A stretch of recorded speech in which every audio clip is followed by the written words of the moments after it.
தயிர் ஊற்றுங்க. இப்போ தயிர் ஊற்றுறோம். இது பாருங்கள், நல்லா ஒரு அதை அள்ளி காட்டுங்க. அந்த இஞ்சி பூண்டை பார்த்தீங்களா, ஒரு லைட்டு டார்க் கலரில் மாறிட்டு பார்த்தீங்களா, இவ்வளோதான் இந்த ஸ்டேஜ். ஓகே, அடுத்து தயிர் ஊற்றியாச்சு. கிண்டுங்க.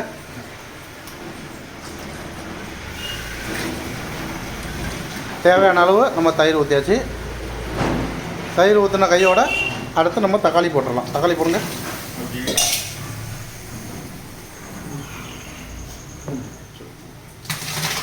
ஓகே, கிண்ட ஆரம்பிங்க.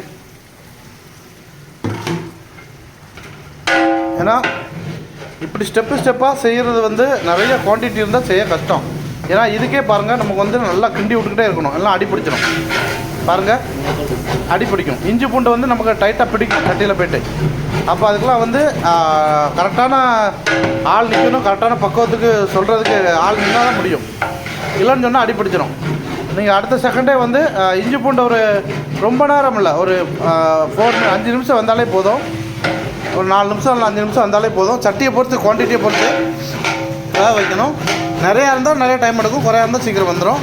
நீங்கள் அடுத்த நிமிஷமே வந்து நீங்கள் வந்து தயிர் இதை ஊற்றி கிண்ட ஆரம்பிச்சிட்டிங்கனாலே அந்த லைட்டாக அந்த மசாலா சட்டியில் லைட்டாக பிடிச்சாங்கன்னா அடி பிடிக்கலை. அதாவது லைட்டாக வந்து உங்களுக்கு மசாலா வந்து அதில் வந்து லைட்டாக அந்த இறுக்கி இருக்கும். அதை எடுத்து விட்டாலே போதும். உங்களுக்கு அந்த தயிர் ஊற்றிட்டிங்கனால உங்களுக்கு ஜம்முன்னு ஆயிரும். இப்போ அடுத்த ஸ்டெப்பு, இது முடிஞ்ச கையோட அடுத்த ஸ்டெப்பு வந்து பார்த்திங்கன்னா, நம்ம வந்து மிளகாத்தூள் தட்டுறோம். அளவுக்கு பார்த்து நீங்கள் தட்டிக்கிற வேண்டியதான்.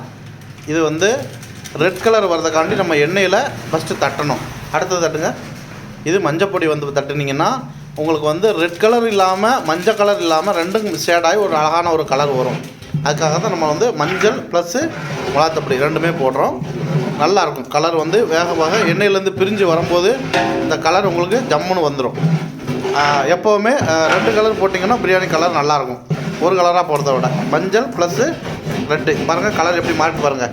எப்போவுமே இது வேக இன்னும் கலர் நல்லா சூப்பராக வந்துடும்.